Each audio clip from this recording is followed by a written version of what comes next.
This young lady came to us with acute knee pain and swelling following a twisting injury to knee. She was unable to walk or bend the knee. Her clinical examination led us to the suspicion of a lateral meniscus tear, which was confirmed on her MRI scans. MRI report. X-ray before surgery. Assessment of knee before surgery. Knee skin marking before surgery.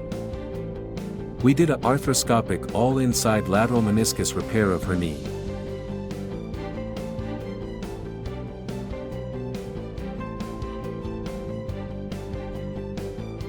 Torn lateral meniscus. Torn lateral meniscus being probed. Complex lateral meniscus tear. Balancing meniscus using radiofrequency probe. Torn lateral meniscus being repaired with all-inside device. Lateral meniscus repair being tightened. Repaired lateral meniscus. Stable and repaired lateral meniscus. Keyhole, minimally invasive, incisions for arthroscopy surgery. Surgical wound healed well. Comfortable knee movements.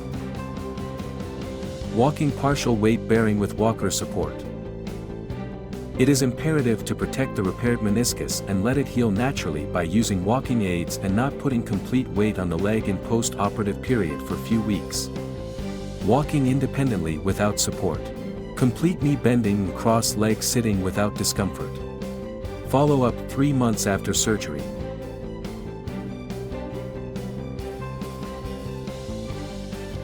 Return to all activities without discomfort.